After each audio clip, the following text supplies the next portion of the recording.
Everyone, welcome to my YouTube channel universe of maths. तो आज के लेक्चर में हम कवर करेंगे एप्लीकेशंस ऑफ डिटर्मिनेंट्स। तो चलिए स्टार्ट करते हैं। हमारे पास नेक्स्ट टॉपिक क्या है? Applications of determinant. हम इसमें पढ़ेंगे एरिया ऑफ ट्रायंगल।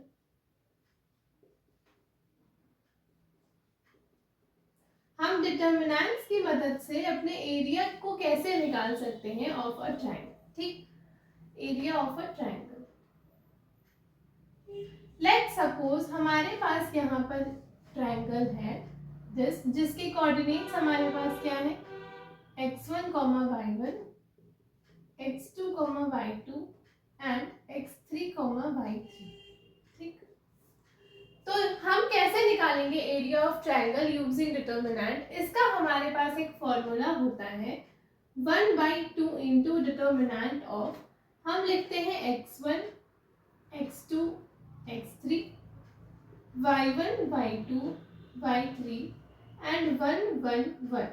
ये हमारे पास फॉर्मूला है to calculate the area of triangle. ठीक,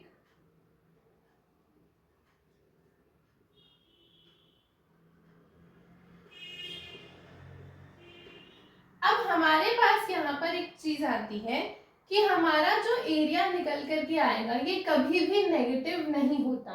हमारा एरिया हमेशा क्या आएगा? पॉजिटिव आएगा। तो हम यहाँ पर एब्सोल्यूट वैल्यू का यूज करते हैं। Since the area has to be the positive quantity, हमारे पास एरिया हमेशा पॉजिटिव क्वांटिटी होनी चाहिए, तो हम क्या करते हैं? We take the absolute value of the determinant. तो हम इस डिटर्मिनेंट की एब्सोल्यूट वैल्यू लेते हैं फॉर द एरिया। तो हमारे पास क्या हो जाएगा? हम एब्सोल्यूट वैल्यू के अंदर लिखेंगे 1/2 into determinant of x1, x2, x3, y1, y2, y3 and 1 1 1। ठीक, तो हमें इस डिटर्मिनेंट को सॉल्व करने के बाद जो कुछ भी आएगा उसका एब्सोल्यूट वैल्यू लेकर के हमें क्या मिल जाएगी? पॉजिटिव क्वांटिटी मिल जाएगी। तो ये हमारे एरिया ऑफ अ ट्रायंगल को निकालने का फॉर्मूला है यूजिंग डिटर्मिनेंट्स। अब हम इस पर बेस्ड एक क्वेश्चन कर लेते हैं। यहाँ पर हमारे पास एक क्वेश्चन है, find the area of triangle whose vertices are these. ठीक, तो ये हमारे पास x, y टाइप्स में वर्टिसेस गिवन है। तो ये हमारे पास x1, ये y1, ये हमारे पास x2, ये y2 एंड ये हमारे पास क्या हो जाएगा? x3 and y3। अभी हमने पढ़ा एरिया ऑफ अ ट्रायंगल कैसे हम निकालते हैं। हम लिखते हैं 1/2 determinant of x1, x2, x3, y1, y2, y3 and 1 1 1 इसका डिटर्मिनेंट, और बाहर में हमारी एब्सोल्यूट वैल्यू लेते हैं हम इसकी। तो हमारे पास क्या है? 1/2 इंटू डिटर्मिनेंट ऑफ x1 है -2, x2 है 3 एंड x3 है -1। सिमिलरली y1 हमारे पास -3, y2 2 एंड y3 हमारे पास -8 एंड 1 1 1। अब हम इसको एक्सपैंड करेंगे तो हमारे पास क्या आएगा? 1/2 को हम एज इट इज रहने देते हैं। ठीक, हम इसको एक्सपैंड करते हैं तो -2 इंटू -2 के corresponding row and column delete हो गई, तो 2 1 जा 2 माइनस हमारे पास -8 -3 इंटू 3 के corresponding column and row delete हुई, तो 3 1 जा 3 -1 इंटू -1 और माइनस माइनस मिलके +1। फिर हमारे पास है +1 इंटू इसके corresponding column and row delete हुई, तो -24 -2 इंटू -1 -2 और ये मिलके +2। ठीक, और बाहर में हमारी एब्सोल्यूट वैल्यू, तो 1/2 ये हमारे पास क्या हो गया?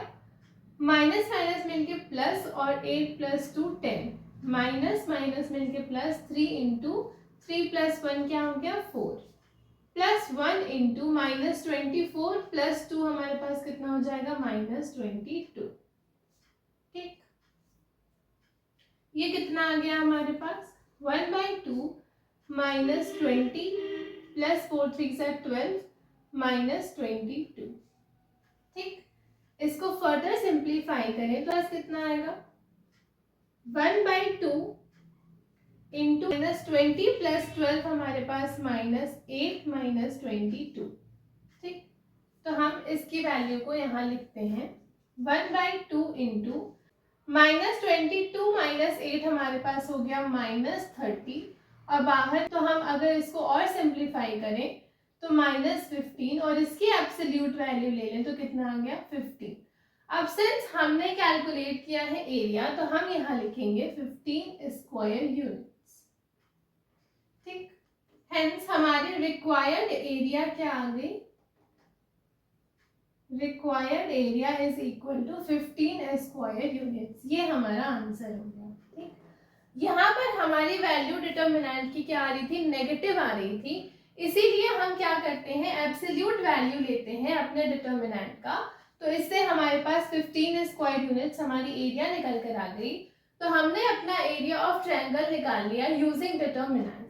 अब हम इसके नेक्स्ट टॉपिक पर बढ़ते हैं।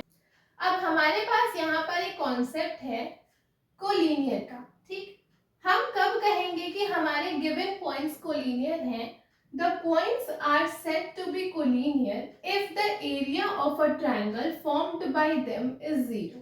ठीक, अगर हमारे पास कुछ पॉइंट्स गिवन है and if the area of a triangle formed by them, अगर हम उनसे फॉर्म्ड हुए ट्रायंगल की एरिया निकालें और वो 0 आ जाएगी तो हम उन पॉइंट्स को क्या बोलेंगे कि हमारे पास जो पॉइंट्स हैं वो क्या है कोलिनियर।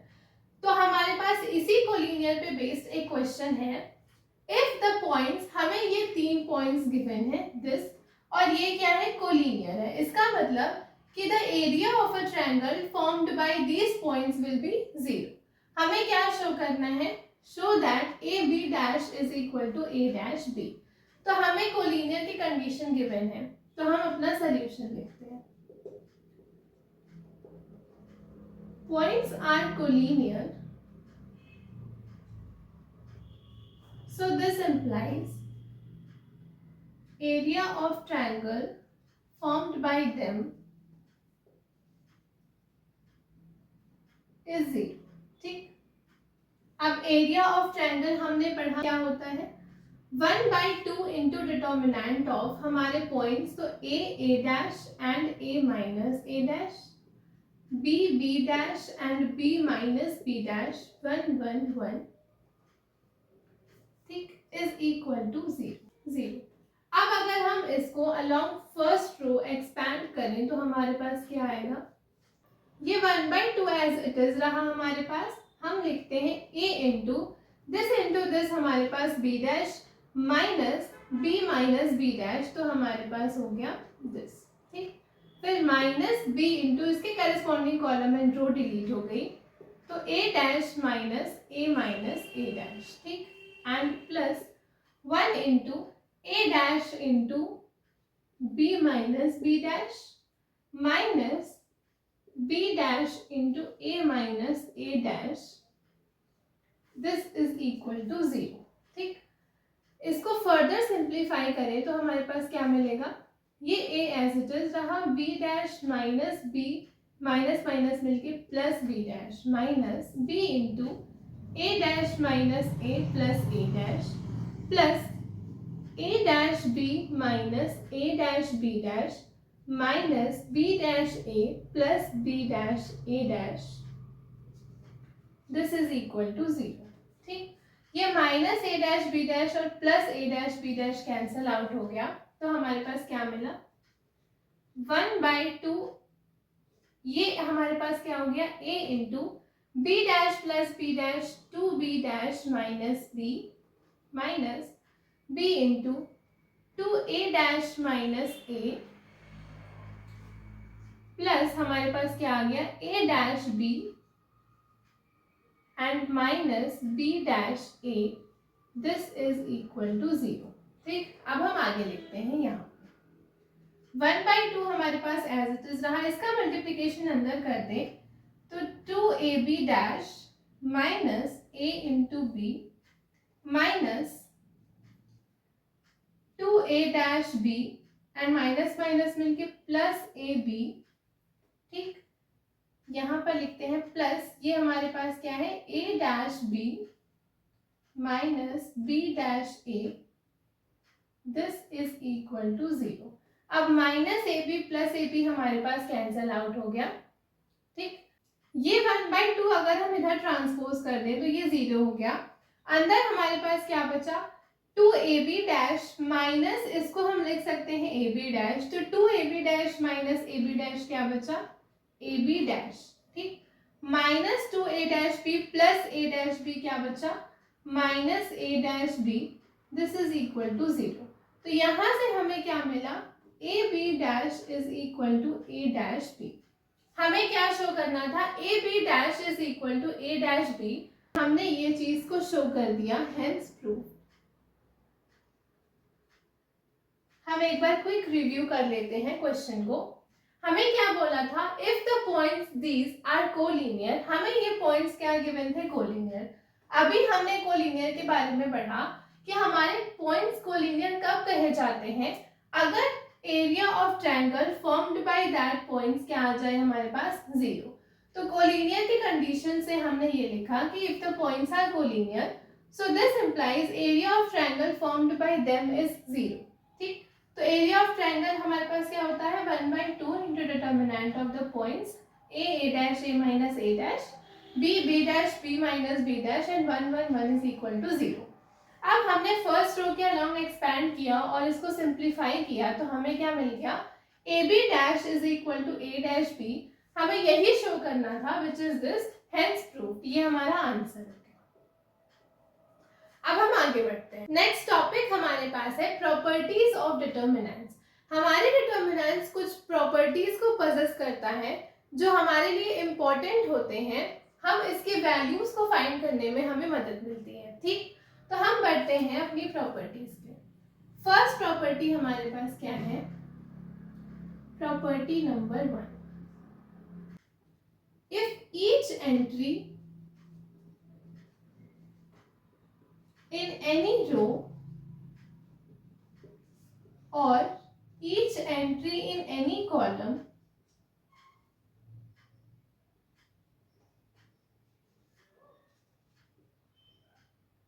इज 0, अगर हमारे पास each entry in any row or each entry in any column is 0, then the value of determinant is 0.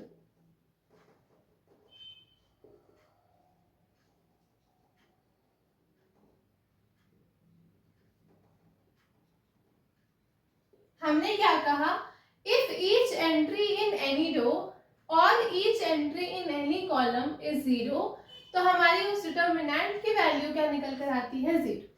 हमारी किसी भी रो या किसी भी कॉलम की अगर हर एंट्री 0 है तो उस पूरे डिटर्मिनेंट की वैल्यू 0 आएगी। फॉर एग्जाम्पल, लेट सपोज हमारे पास एक डिटर्मिनेंट है सच एज दिस, ठीक। तो यहां हमने क्या देखा कि each entry in second row, हमारी सेकेंड रो की हर एंट्री क्या है, 0। तो इस पूरे डिटर्मिनेंट की वैल्यू क्या आएगी, 0। इसे आप देख भी सकते हो, अगर हम इसे एक्सपैंड करें अलोंग सेकेंड रो तो हमारे पास क्या आएगा, यहाँ पर साइन क्या होती है, माइनस प्लस देन माइनस, तो माइनस 0 इंटू इसके corresponding row and column delete हो गई, तो 6 2 12 माइनस 5 3 15, प्लस 0 इंटू इसके corresponding column and row delete हो गई, तो 6 1 6 minus 4 3 12, and minus 0 into 5 1 5 minus 4 2 8। तो अल्टीमेटली हमें क्या मिला, 0।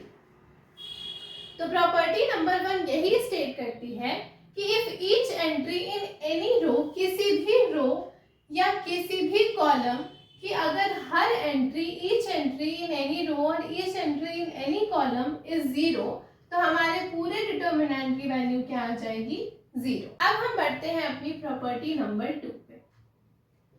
प्रॉपर्टी नंबर 2 क्या कहती है, if rows be changed into columns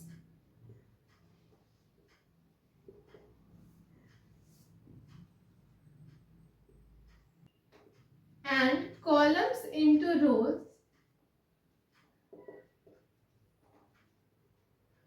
तो हमारे पास क्या होता है, द डिटर्मिनेंट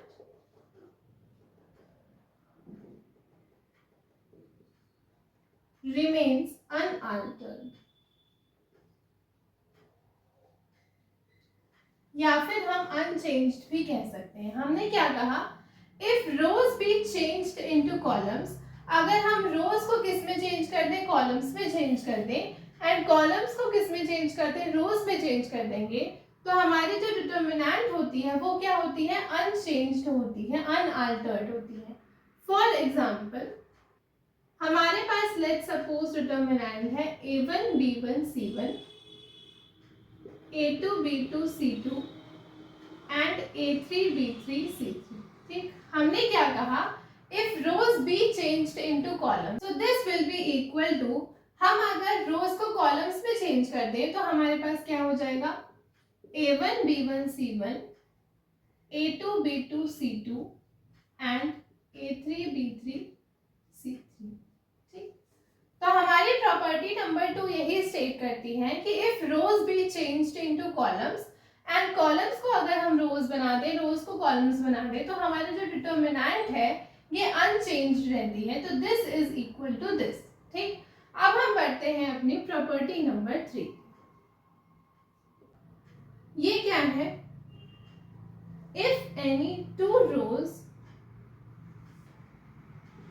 और columns of a determinant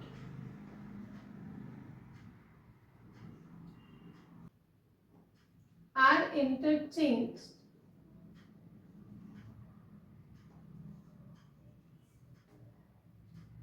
so the resulting determinant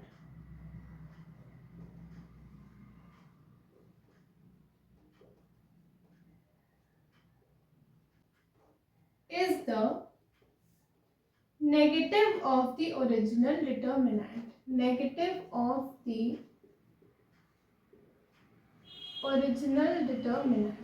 ठीक, प्रॉपर्टी नंबर 3 क्या कह रही है, इफ एनी टू रोज और columns of a determinant are interchange, अगर हम किसी दो रो या कॉलम को आपस में इंटरचेंज करें तो हमारी जो रिजल्टिंग डिटर्मिनेंट की वैल्यू आएगी वो क्या आएगी, नेगेटिव आ जाएगी हमारे ओरिजिनल डिटर्मिनेंट की वैल्यू से। ठीक, फॉर एग्जाम्पल हमारे पास एक डिटर्मिनेंट है a1 b1 c1, a2 b2 c2 and a3 b3 c3।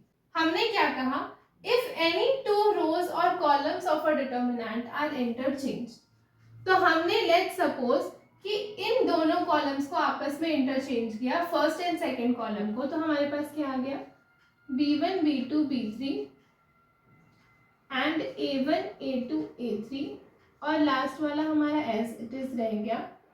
ठीक, सो हमारे पास क्या होगा, जो रिजल्टिंग डिटर्मिनेंट की वैल्यू है ये हो जाएगी negative of the original determinant. तो अगर हमारे पास डिटर्मिनेंट ये गिवन था, हमने इसकी किसी भी दो रो या कॉलम ऑफ अ डिटर्मिनेंट को इंटरचेंज किया, तो हमने let's suppose first column and second column को आपस में इंटरचेंज किया, तो हमारा रिजल्टिंग डिटर्मिनेंट क्या हो जाएगा, negative of the original determinant. ये हमारी प्रॉपर्टी नंबर 3 थी। तो हमने अभी अपनी प्रॉपर्टीज ऑफ डिटर्मिनेंट में ये प्रॉपर्टीज को पढ़ा। तो अभी तक हमने अपनी 3 प्रॉपर्टीज को पढ़ा। कल की क्लास में हम और प्रॉपर्टीज को पढ़ेंगे। आज की क्लास के लिए इतना ही। अगर आपको वीडियो पसंद आई हो तो please do like share and subscribe.